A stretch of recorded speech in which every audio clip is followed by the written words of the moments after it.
In life, we have battles. May mga kanya-kanya tayong laban sa buhay. And some battles can be really, really tough. For some people, hindi lang iisa yung battles nila, marami silang battles sa buhay. Marami na, ang hihirap pa, ang bibigat pa. At may mga ilang tao pa tayong kilala that they are fighting their battles alone. And I do not know if even today, as you are attending our gathering, and even those watching this as a video message, that you could relate to this. Yung ibig sabihin ng lumalaban. Maraming mga OFWs, that is actually the story of their lives. Lumalaban. Lumalaban araw-araw. At hindi lang para sa sarili, may mga pinaglalaban silang mga tao.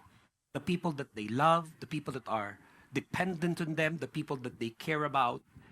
And sometimes, talagang napakahirap nung laban. But as believers and followers of the Lord Jesus Christ, we are taught by our faith. We are taught through our study of the Bible. We are taught by God that Christians, we fight differently. Christians, we fight differently. We fight our battles with prayer. We fight our battles with prayer.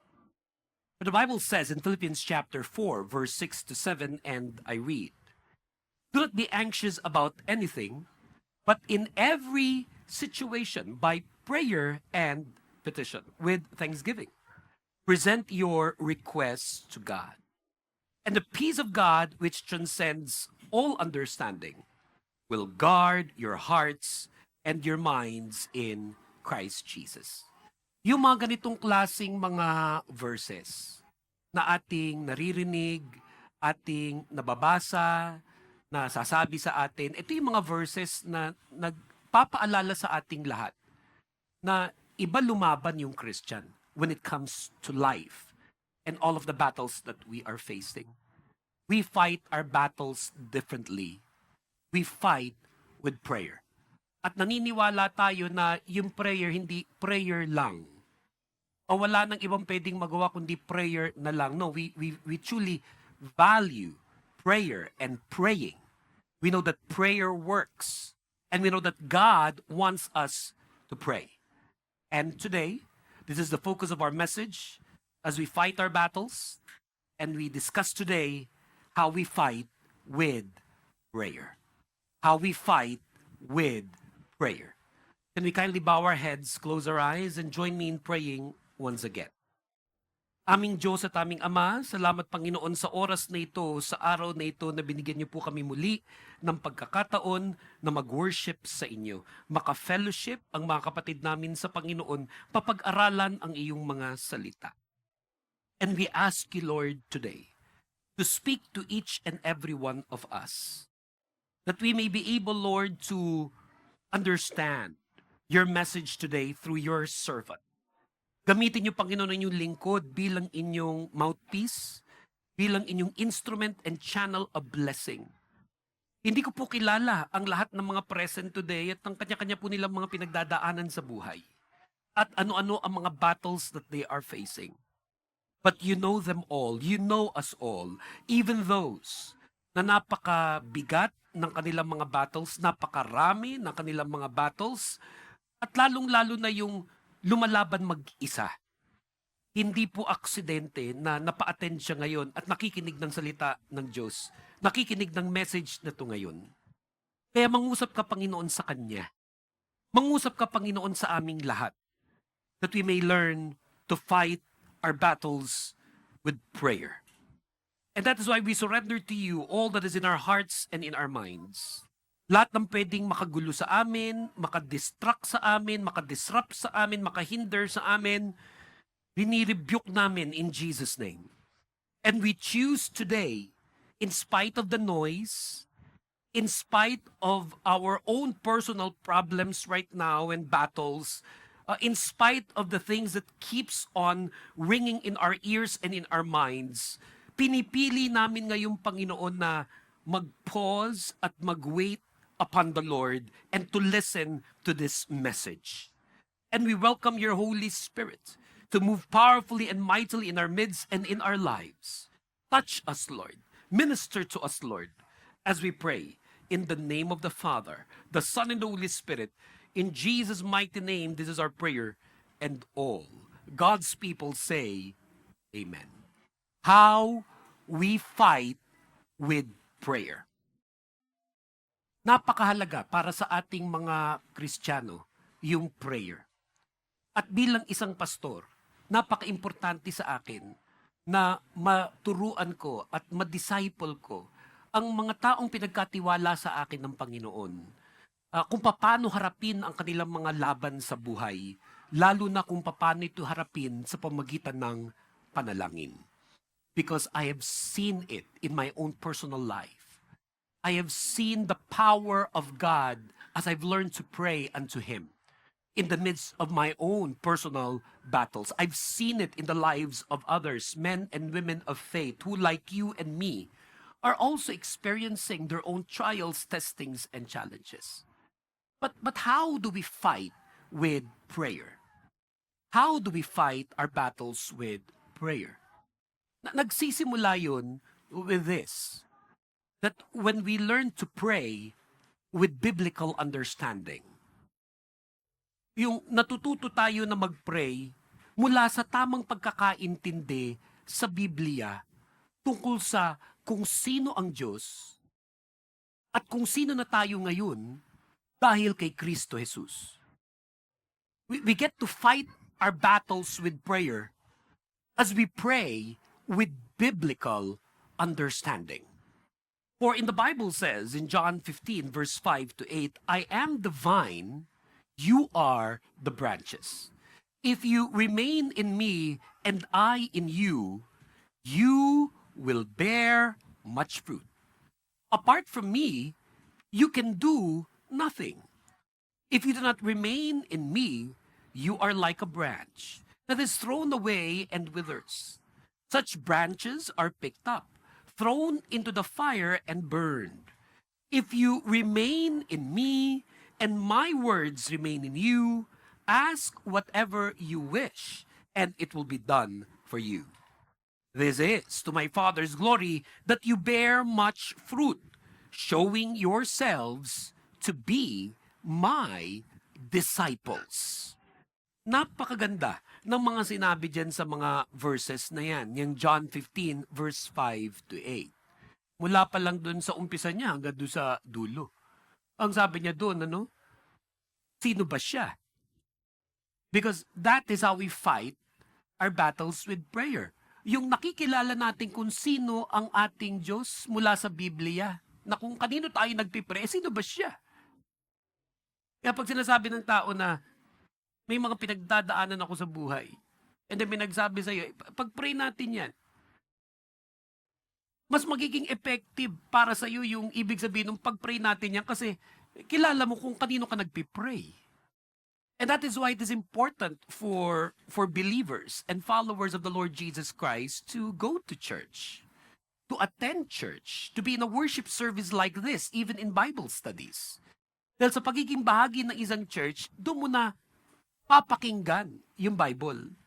Doon ka nadidisciple at natuturuan tungkol sa kung sino ang Diyos at kung sino na rin tayo dahil kay Kristo Jesus. For again, it says in John 15 verse 5 to 8, I am the vine, you are the branches. So konektado na tayo sa Kanya. Kaya nga laging sinasabi na maraming born-again Christians when they invite people to join them and to come to church with them.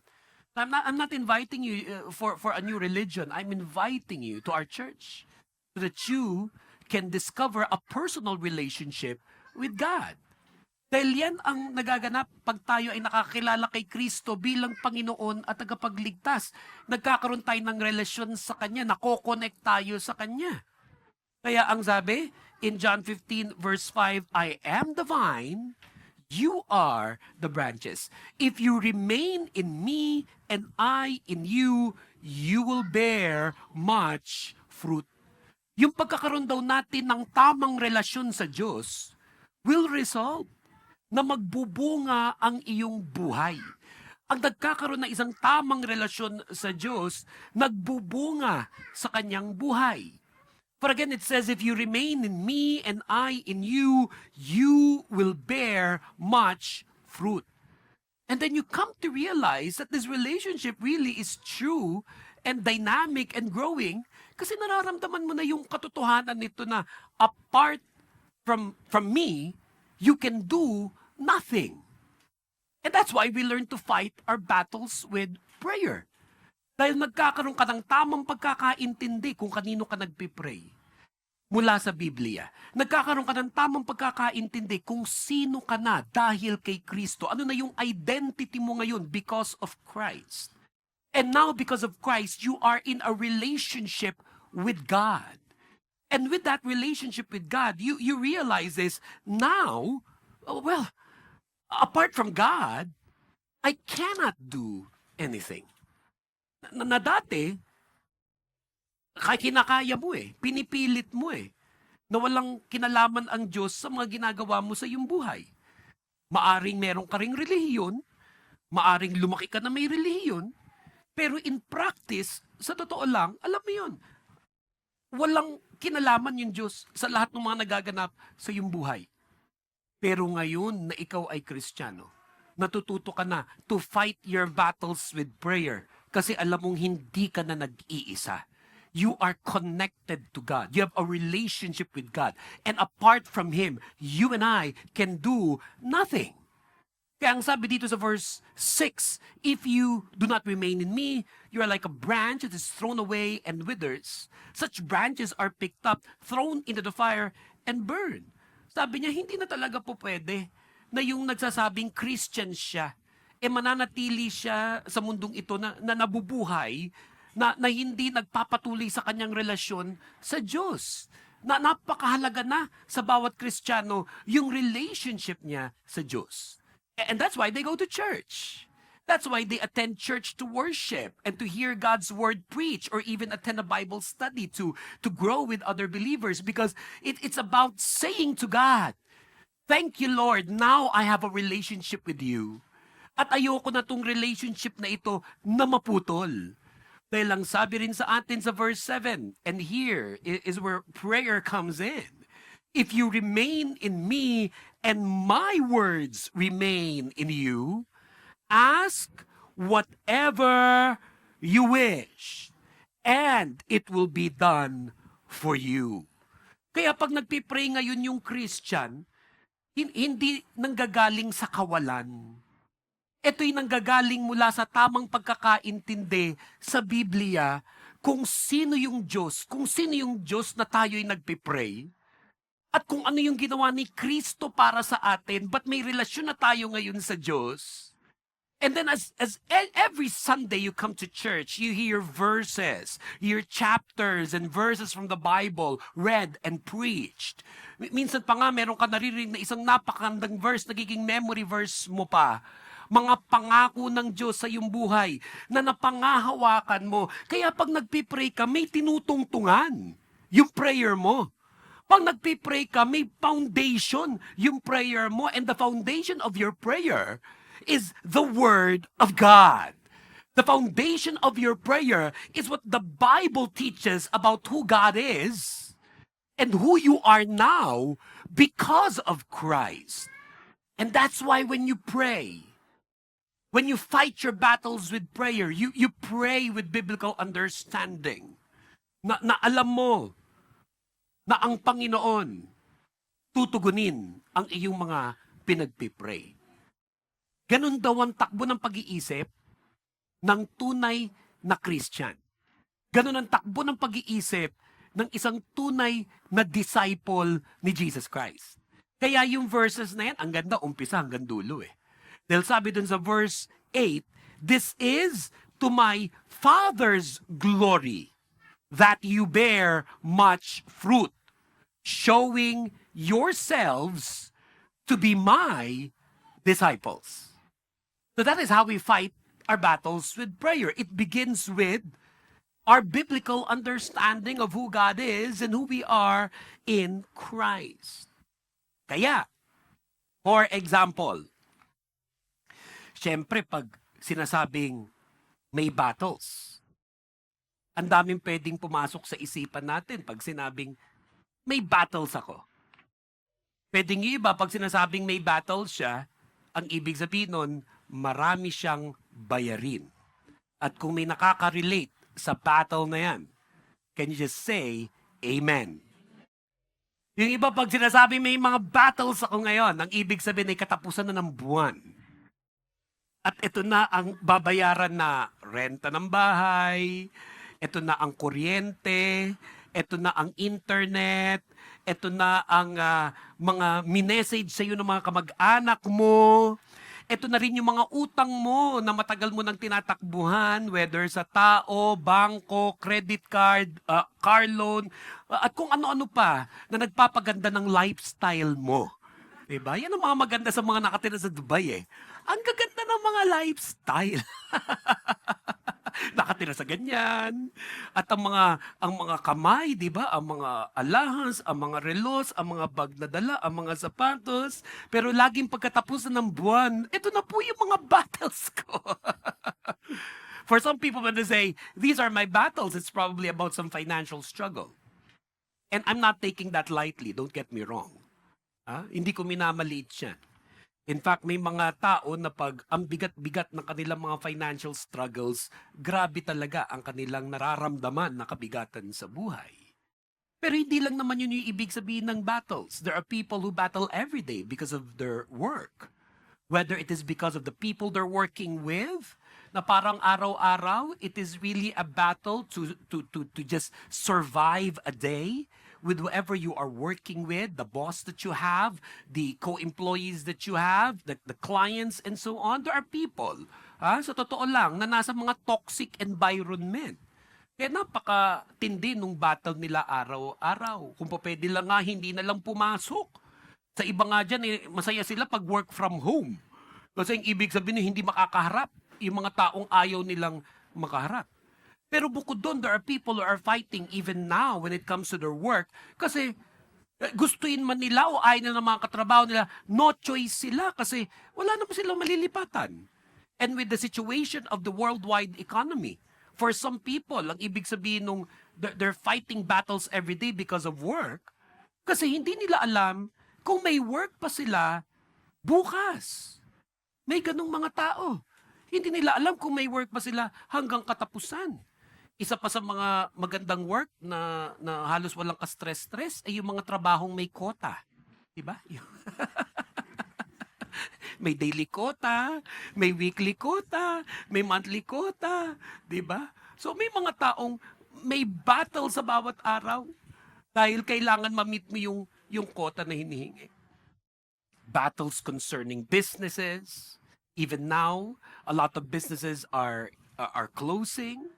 A lot of businesses are struggling. And I'm not just talking about the Middle East. I'm talking about worldwide. Even in the Philippines and in various parts of the world. These are hard times. There are people who are really having it hard. Pero besides doon, may mga tao, they have battles concerning their families. Ayan na nga ang matindi mong pinagdadaanan. Pero iba pa yung may battle ka sa family mo. May battle kayong mag-asawa. May battle kayong mag-ina, may battle kayong magkakapatid. But this is how we fight our battles differently. This is how we fight our battles with prayer. Kahit pa nga may nakakaaway ka. Kahit pa may nakakaaway kang asawa. Yan. Nako. Kahit may nakakaaway kang boyfriend o girlfriend o kung sino man, at kahit na umabot na sa punto, gigil ka na sa kanya. Sino sa inyo ang nakaka-relate dyan? At makakapasabing, Amen, kasi naranasan mo na yun, may taong nanggigil talaga sa iyo. Sino ang makaka-Amen na may nanggigil na sa iyo? Say Amen! At just in case lang katabi mo siya, pakisabi mo, makinig ka. Yeah, makinig ka. Eto na naman tong mga message na ganito. O, pag naging enemy mo na yan, ano turo sa atin? We pray for our enemies.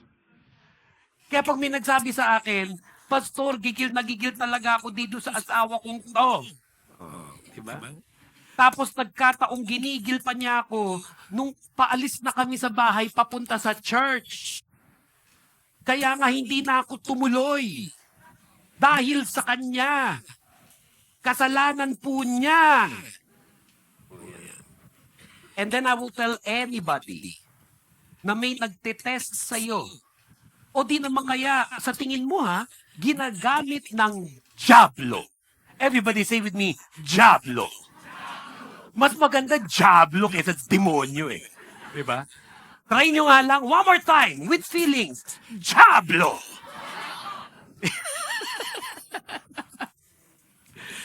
Eto na! Eto na! Papunta ka na sa church. Tapos may tao. Baka nga asawa mo pa yan. Baka nga magulang mo pa yan. Anak mo pa yan. Kung sino pa man yan. You pray for your enemies. Kung nagiging enemy mo na nga siya, you pray for people. Especially those who triggers you. Dahil sabi sa atin sa Matthew 5 verse 44, but I tell you, love, everybody say with me, love your enemies. And pray for those who persecute you. So we fight our battles differently. We fight with prayer. That even if there are people who affects us, people who anger us, at baka nga umabot pa sa punto na nagiging enemy mo na siya, hindi ka nagtatagal dun sa emotion na yon. Hindi ka nagtatagal na meron kang kaaway o meron kang kalaban kasi malinaw na sa'yo, hindi siya kalaban mo. Our battle is not against flesh and blood. And even if there is someone, even if there's someone that you consider as your enemy, we pray for our enemies. At mamaya babalik tayo dyan in another point in our message kasi connected yan how we fight our battles with prayer. What else? We pray so that we will not fall into temptation. We pray so that we will not fall into temptation. Whether ito yung temptation na magalit ng magalit.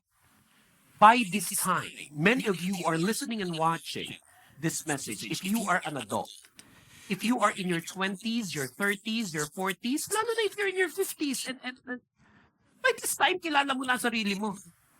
Kaya pag may nagsabi pa sa akin na 30 na mahigit, hindi ko pa po kasi kilala sa sarili ko. Nagpa-schedule ka sa akin ng counseling. Nang malaman na, nang magkaintindihan, hindi mo pa rin kilala sa sarili mo, 30 ka na. Along the way, of course, you'll get to know yourself even better. Pero by this time, you know, yung mga bagay na ginagamit ng devil for you to fall into sin. Alam mo na, yung mga tukso, ito na yung tukso na pag pinagbigyan mo, nahulog ka, kasalanan ang kasunod. And we don't want that.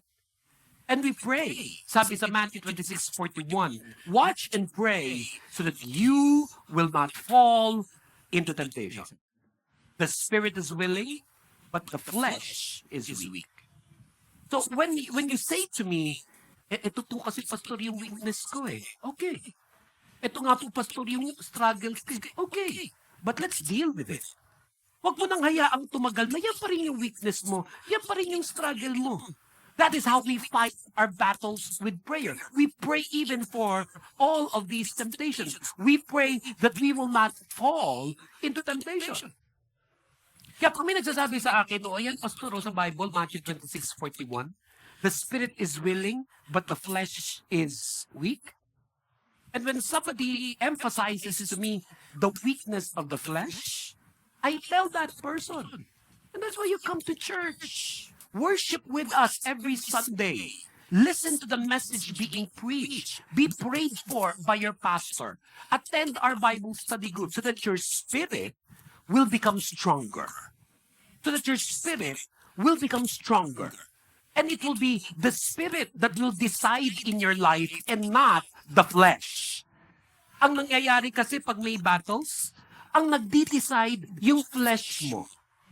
Kaya pag may nagsasabi sa akin, ito to kasi yung weakness ko, ito to kasi yung struggles ko. Okay, fine. But that's why I'm telling you, come to church. Even more. Worship with us. Listen to the word of God being preached. Receive it in your heart and obey the Lord. Be prayed for. Be discipled in the faith. Make your spirit stronger. Because what will decide in your life, for your life, will no longer be the flesh that is always weak. But what will decide in your life will be that spirit that God is giving to you. So we pray so that you will not fall into temptation. Kaya pag halimbawa, ang temptation mo ay lust. May ganun ha. Grabe, 50 na lust pa rin. Diba? 60 na lust pa rin. Pero sige na. Kung kahit tumanda ka ng lahat, lust pa rin. Pero kapatid, yung lust na yon, weakness na yon, yung flesh na yon, don't let lust decide for your life. At hindi ko naman sinasabi na yung katabi nyo, yun ang weakness niya. Pero just in case lang, para naman sa lahat, sabihin mo sa yung katabi, makinig ka naman. Sabihin nyo sa inyong mga katabi, makinig ka rin. Diba? O alimbawa, hanggang ngayon, ang weakness mo ay katamaran. May mga tao, ganun din, ikinatanda na yung katamaran. Tamad na sa Pilipinas, hanggang Dubai, tamad pa rin. Whether yung simpleng paghugas ng plato, kinatatamaran. Bakit ba may mga tao talaga, mula pa sa Pilipinas hanggang ngayon, ano ba meron sa paghuhugas ng plato? Bakit hindi ba talaga pag yung plato nasa lababo, hugasan? You ask anyone who lives with me at home. You ask anyone who lives with me at home. Pag ako, may dadatnan ako halimbawa na maruming plato sa sink. Whether ako'y nakapambahay, o kahit pa ako'y nakasuit o nakacoat, matik yan. Pupunta ako dun sa lababo at huhugasan ko yun. Lalo na pagkatapos kumain ni Lorin. Natulasan niya. Pagkakain niya, lalagay niya doon. Pero matik yan. Pag ako inabutan ko yun, nakita ko yun kung sino man naglagay doon. Bukas makalawa, wala pang 3 seconds. Hugas yan, tapos yan. Kahit sa bahay ni Ria, meron niyang dishwashing machine. Dishwashing machine, lalagay lang doon yun. Ako sa Qatar doon, may dishwashing machine din ako doon sa bahay ko sa Qatar eh. Pero kahit may dishwashing machine, alam niya yan. Pagdating ko doon sa lababo, may makita ako doon, ako na pinipigilan eh. Sinasabi, wag na kuya, lalagay. Hindi, gusto ko, inunggaso ko. Pero bakit pa may mga tao talagang, they have something against na isang malinis na lababo? Bakit pa may mga tao, they have something against sa isang malinis na toilet? Isa pa yan. Diba? Minsan nga gusto ko mag-surprise visit sa mga bahay ng mga kapatiran. Gusto ko yun, yung biglang nandiyan ako doon sa bahay. Tapos biglang, teka lang pastor, yung mga 10 minutes nasa labas ako. Nagmumuriatik pala sa kasalukuyan. Ay, kapatid, tagal. Ba't hindi ako makapasok doon sa bahay? May mga minumuriatik pala doon sa... Plinado ko namang pumasok sa bahay at magpalayas ng 10 demonyo. Pero hindi ko akalain na yung 10 demonyo nasa toilet. Diba? Hindi kailangan mayaman. Hindi kailangan malaking bahay. Kahit bed space, kahit partition, kahit isang maliit na kwarto, at lalo na kung binigyan ka ng malaking bahay. Para maging masipag at maging malinis. Now, I understand people who are busy. Even us, we're really very busy. Alam din yan ang mga kasama namin sa bahay. We are like 24/7. Ang mga tao dito sa Dubai, tulog pa.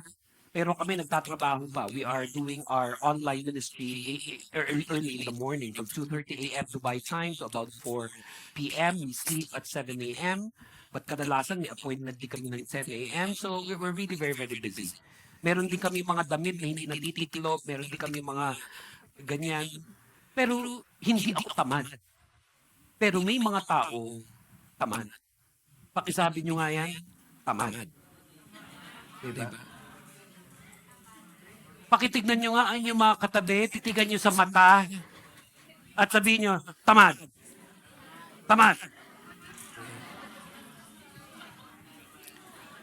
Pero besides lust, besides laziness, of course, yung anger, yung hindi pagkakaunawang, pagkakaintindi, kilala mo na sarili mo eh. Pray that you will not fall into temptation. Because ano man yung weakness and struggle that you have, if you will allow the devil to use that always in your life, may iba ka ng mga battles, may importante kang mga battles, nagugulo pa. Dahil inaalaw mo yung devil na manipulahin ka sa mga bagay na ikaw ay mahina. And so some people, they really get into trouble. Ang isa pang hindi ko rin maintindihan, bakit napakaraming mga kababayan natin nakarating na sa ibang bansa, ba't may pinipili pang gawin yung illegal? Bakit mapipiliing gawin yung hindi tama? Bakit nakakalusot po kasi, bakit mo hahayaan ang buhay mo na lagi na lang kailangang nakakalusot? Like nakakatagpo ko ng mga kababayan natin, wala naman palang lisensya, nagmamaneho. At pinasasakay pa ako doon sa kotse niya. Siguro ang iniisip niya, baka hindi siya lalong mahuli pag nandun ako. Idadamay pa ako sa kabalbalan niya sa buhay niya. Bakit hahayaan natin ang sarili natin to get into trouble? But we do get into trouble. So what we do, Kuya Odette, when we are in trouble, we pray. We pray when we get into trouble.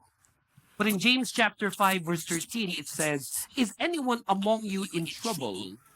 Let them pray. Is anyone happy? Let them sing songs of praise. Sometimes we get into trouble because it's our fault. It's a consequence. But sometimes we get into trouble because it's other people's fault. O di naman kaya we get into trouble kasi yun yung nangyayari all over the world. So ang nagiging epekto sa'yo, you're getting into trouble because everyone else is getting into trouble. Pero praise God. Kasi sa ating patuloy na pag-aaral ng salita ng Diyos, yun yung nabanggit nung nag-worship tayo kanina. Yun yung nabanggit ng maraming mga mananampalatayang Kristiyano. You get into trouble, you're experiencing difficult times, you're having battles in your life, pero sa mga panahon na yan, tinuturuan tayo ng Panginoon na lalong manalangin at lalong mag-pray sa Kanya. Ano man yung mga problemang meron kayo, there is no problem too big that God cannot help you and me and for that to be solved. Everybody say amen. There is no problem too big. Kahit gaano pa yung kalaki, kahit gaano pa yung kabundok, na hindi ka kaya tulungan ng Panginoon para malusutan yung problema na yan. At minsan pa nga, the greater the problem, the greater the trouble, lalong the greater you will see the power of God. Puruin mo ang tindi ng problema, pero sa pamamagitan ng Diyos, nalampasan mo siya. Kaya minsan pa, sabihin natin sa ating mga katabi, malalampasan mo lahat yan. Sabihin natin sa mga katabi natin yan, malalampasan mo lahat yan. Palakpakan natin ang Panginoon. Give the Lord a clap offering. Give the Lord a clap offering. Yung maraming problema ngayon, palakpakan lalo si Lord. Yung maraming bayarin ngayon, lalong palakpakan si Lord. Yung maraming utang, lalong papalakpak. Yung maraming pagsubok, pero naniniwala na malalagpasan mo yan in Jesus' name. One more time, give the Lord the best clap offering you could give to Jesus Christ. We pray even when we are sick. We pray even when we are sick. Again, in James chapter 5, verse 16, it says, therefore, confess your sins to each other and pray for each other so that you may be healed. The prayer of a righteous person is powerful and effective. Another plus why we should always come to church. Another motivation. Ano ba ang right motivation to come to church every Sunday? Ang number one, syempre, to worship God. Yun yung number one. Ano man ang nangyayari sa buhay mo, I will go to church in spite of, because it's all about blessing God.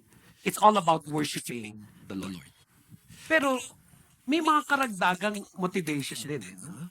Yung nakakapakinig ka ng salita ng Diyos, you get to hear God's word preached. And then also that you are able to find people who can pray with you, who can pray for you. But again, this is so important that you are not alone with what you're going through. That there are people who can pray for you even when you are sick. And as you keep on attending church, nadi-disciple ka, natuturuan ka to pray with the right motivation. Because that is how we fight our battles with prayer. We pray with the right motivation. For in James chapter 4, verse 1 to 3, it says, "What causes fights and quarrels among you? Don't they come from your desires that battle within you? You desire but do not have, so you kill. You covet, but you cannot get what you want, so you quarrel and fight. You do not have because you do not ask God. When you ask, you do not receive because you ask with wrong motives, that you may spend what you get on your pleasures." So ito yung explanation. Bakit may mga pagkakataon, yung gusto mo, hindi binibigay ng Diyos? Ito yung sagot dun sa tanong. Bakit hindi binigay ng Diyos sa akin yung pinagpipray ko? Kasi marahil nanggagaling siya sa wrong motive. And wrong motives are not easily seen, known, understood and accepted by people. You ask somebody right now who's sitting next to you, for all this person knows, lahat ng ginagawa niya, right motive. Hindi ganun kadali for anybody to recognize in himself that what actually he or she has is wrong motive. Kaya ang tawag doon ay deception. There are a lot of people, even Christians, who are deceived. Maraming mga Christian, akala nga nila, ang bait-bait nila. May kilala kayo yung ganun. May kilala kayo yung ganun. Ang pagkakaintindi talaga nila sa sarili nila, parang kayo bait-bait nila. Yun ang mahirap pag halimbawa wala kang tamang pagkakaintindi kung sino ka. May iba, ang buong pagkakaintindi niya, ang puti-puti kong asawa. Siya pa talaga yung asawa ko sa akin. May ganun. May ganun. Na bawat araw na ginawa ng Diyos, kung paano siya kumasta, yung parang, ay, talaga, kung alam lang niya, jackpot siya. Jack and Jill went up the hill. Akala mo lang yun. Di ba mo akala nila, kibubuti nilang mga magulang? May ganun din. Kung paano naibita ang sarili nila sa ibang mga tao, yan ang mas pulap pa. Hindi na lang yun yung pananaw niya, pinagyayabang pa niya. At lalo na ngayon, in this day and age of social media, there are people who thrive with this, who post on social media how good parents they are. Or even children. Yung ilan sa atin ng mga OFW, sometimes, guilty rin tayo dyan. Abo, kakaintindi natin, ay ako, pakabuti kong anak, pakabuti kong kapatid. And then malalaman mo na lang magkaroon ng isang moment na nagkasabihan ng totoo. Diba? Ay, nabubuhay pala ako sa ilusyon. Ang buong akala ko, ang bait ko, ang buti ko. Kaya, isa sa nangyayari rin sa iyong pag-attend sa church, na pag-worship mo sa Lord, pakikinig mo ng salita ng Diyos, nahahumble ka. Amen. Nahahumble ka. At lalong-lalo na pag nangungusap na ang Diyos, God is speaking to you. Humbly accept the Word of God. And then ask the Lord, Lord, I'm listening to this message right now. Please search my heart and make me know if I am that person that has been asking you with wrong motives. Because at the end of the day, the Lord is transforming our hearts. Binabago ng Lord ang puso natin so that you and I will always have the right motivation. But again, it says in James 4:1-3, "What causes fights and quarrels among you? Don't they come from your desires that battle within you? You desire but do not have, so you kill. You covet but you cannot get what you want, so you quarrel and fight. You don't have because you don't ask God." This is about the old self. This is about the worldly self. This is about our flesh that is weak. that battles within the same person. Nabubuhay pa rin tayo in a sinful world and this body is still sinful in nature. So may battle within. Ang masusunod ba yung ating flesh, which is weak? Or ang masusunod, yung spirit na binigay sa atin ng Lord, na pinalalakas na niya ngayon sa pamagitan ng kanyang salita. And as our spirit gets stronger and stronger, then, napapalitan yung dating wrong motive at pinapalitan na ng Lord with the right motives. And so, we get to learn to pray and not doubt. We learn to pray and not doubt.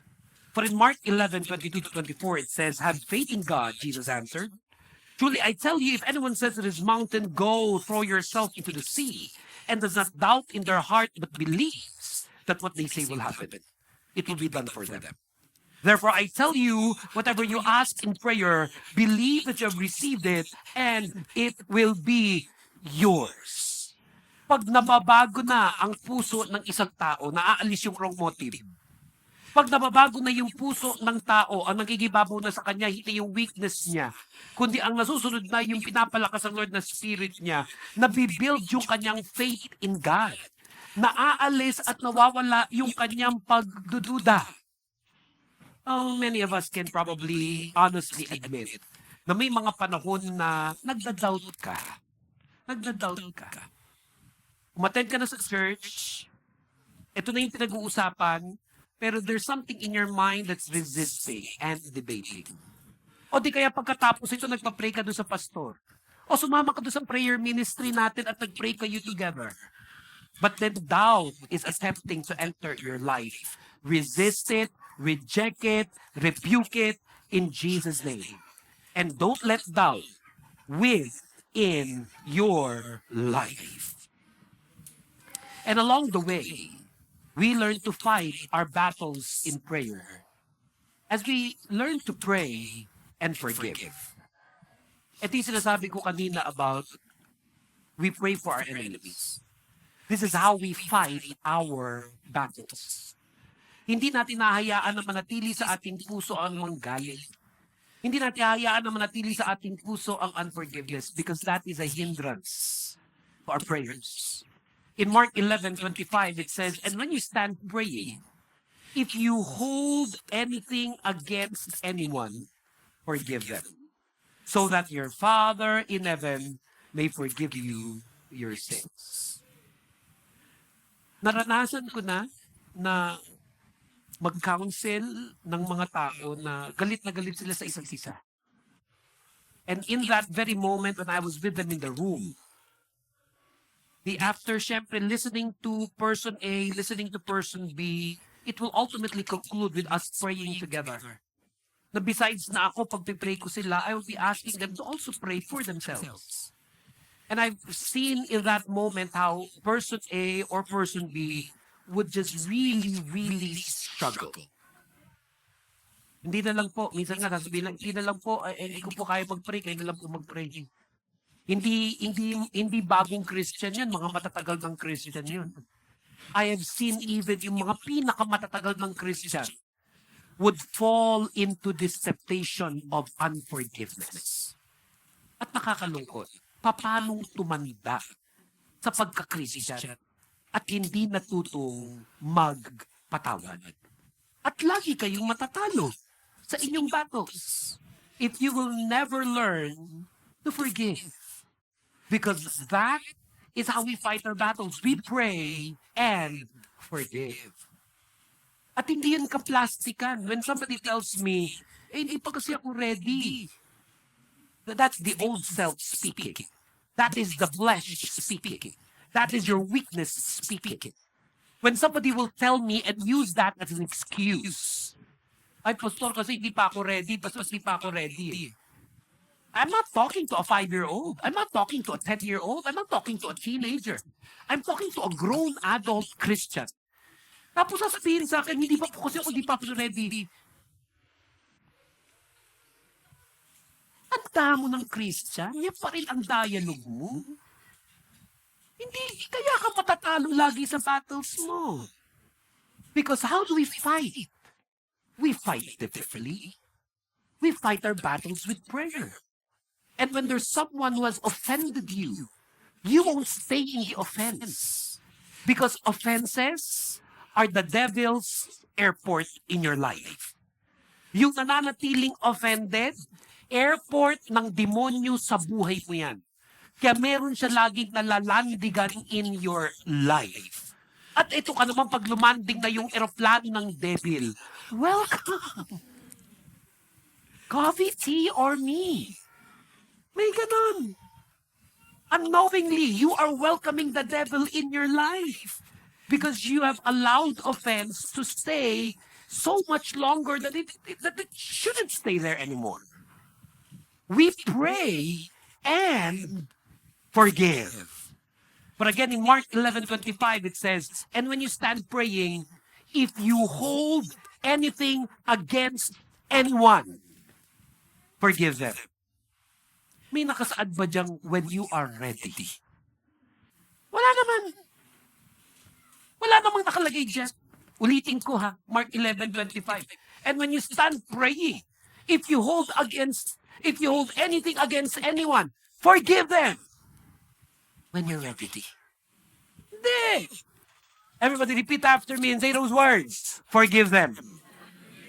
Say it again. Forgive them. Say it again. Forgive them. Pastor, hindi ko pa po kaya. Yan ang ibig sabihin ng faith. Ginagamit mo yung faith para kumita ka ng pera eh. Yung iba nga naguhulog ng ticket para sa raffle para manalo ng kotse sa Algoret Center.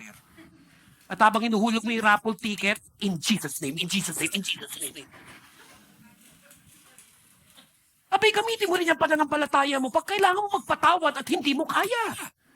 So hindi mo kaya, gamitin mo yung faith mo. I forgive you in Jesus' name. Ipalit mo dun sa when I'm ready. Diba? Kung dati pag sinasabi, mapapatawad mo ba siya? I will forgive them when I'm ready. Hindi na. Ngayon ang gawin mo, I will forgive them in Jesus' name. Hindi naman ang ibig sabihin nun. when I'm ready. Pag hindi mo kaya, ang hirap. That's the right time that you use your faith. And we pray continuously. We pray continuously. If you keep on telling me even right now, I still can't do it. If you're telling me right now, I'm still struggling with this, Pastor. I'm still having these weaknesses, Pastor. And then I will keep on telling you, pray continuously.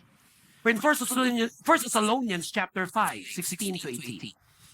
In 1 Thessalonians chapter 5, 16 to 18, it says, rejoice always, pray continually, give thanks in all circumstances, for this is God's will for you in Christ Jesus. Huwag kang tumigil sa pagpipray. You're asking God for something so important right now in your life. Keep on praying. Keep on praying. Keep on praying. And lastly, we fight our battles with prayer because we know we are not alone. We pray together with our spiritual family. We pray together with our spiritual family. And that's why we tell people, attend church. Worship with us in our worship service. Listen to the message being preached by our pastor. Attend our Bible study groups. And if possible, and as the Lord leads you, become a member of our church. Because when you become part of a church, you become a member of a church, you get a spiritual family. And that spiritual family prays with you. Your pastor prays for you. The leaders of the church prays for you. The brothers and sisters in the congregation prays with you. At alam niyo ba, mas maraming nagpipray, mas maganda. Mas maraming nagpipray para sa atin, mas powerful yun. For in 2 Corinthians chapter 1, verse 10 to 11, He has delivered us from such a deadly peril, and He will deliver us again. On Him we have set our hope that He will continue to deliver us, as you help us by your prayers. Then many will give thanks on our behalf for the gracious favor granted us in answers to the prayers of many. Mas marami ang nagpipray, mas maganda. Mas maraming nagpipray para sa'yo, mas powerful yun. Sinasabi sa atin sa 2 Corinthians 1:10-11 that as a spiritual family, we should continue to pray for each other. But again, ang daming pwedeng maging motivation. Bakit? Mag-church ka every Sunday. Mag-church ka with us every Sunday. Number one na doon is because God is worthy to be worshipped. Mag-worship ako, pupunta ako kasi yun ang pinaka-importante. Mag-worship sa Lord. Pupunta ako kasi makikinig ako ng Word of God being preached. I will go so that I could serve in ministry. But then again, here's another one. Go to church. Attend every Sunday. Because you know, every Sunday you come, you will have your brothers and sisters in Christ who will pray for you, pray with you, dahil laging mas maganda na may mga nakakasama tayo sa prayer. But again, in 2 Corinthians 1:10-11, we read, and here is where we're going to close. He has delivered us from such a deadly peril, and He will deliver us again. On Him we have set our hope that He will continue to deliver us. As you help us by your prayers, then many will give thanks on our behalf for the gracious favor granted us in answer to the prayers of many. Knowing all of these things, make this your desire and prayer for today. Help me, Lord, to fight with prayer. Pakilabas po natin ang mga cellphones natin. Paki-zoom po ninyo ang slide na ito. And take a picture and post on your social media. Repeat after me and say these words. Help me, Lord, to fight with prayer. Can we say it again? Help me, Lord, to fight with prayer. And can we say it one more time? Help me, Lord, to fight with prayer. Manalangin po tayo sa Panginoon. Aming Diyos at aming Ama, salamat po sa oras na ito, sa araw na ito, na kami ay nagkatipon-tipon po muli sa aming pananambahan. We thank you, Lord, that as we gathered today, we heard, we listened, and we humbly accept your word in our lives today. Teach us to fight our battles differently. Teach us to fight our battles with prayer. And we surrender to you, Lord, all of our trials, testings, and challenges in life. We surrender to you, Lord, all of our battles in life. And as we surrender them to you today, we believe and receive in Jesus' name. As all heads are bowed down and all eyes are closed, I would like to pray for everyone in this room today. Ano man ang iyong mga battles ngayon sa buhay, saan ka man nakaupo, habang lahat ay nakapikit at nakayuko, can I just request you to lift both of your hands in surrender to God?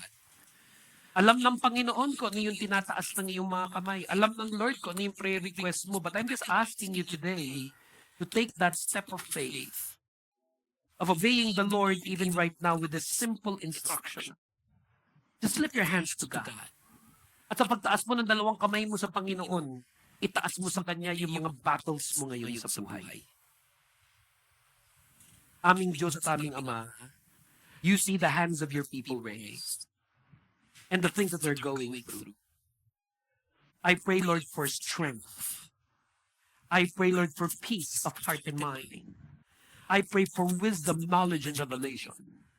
I pray, Lord, for your blessings, breakthroughs, and miracles to be upon my brothers and sisters in Christ.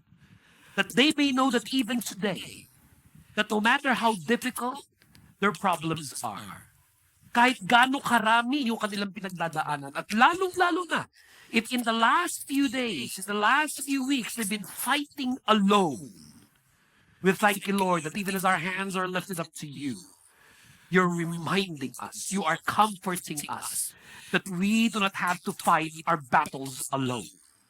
And we're believing in Jesus' name that you are moving on our behalf. You are moving for us. You are touching your people today and blessing everyone in this room. even those, and especially those who are lifting their hands to you and believing and receiving in Jesus' name, we fight our battles with prayer. We say all of this together as a spiritual family. We thank you, Lord, that we are not alone. We pray all of this and receive in the name of the Father, the Son, and the Holy Spirit. In Jesus' name, amen. Palakpakan po natin muli ang Panginoon. Let us give the Lord the best clap offering that we could give to Jesus today.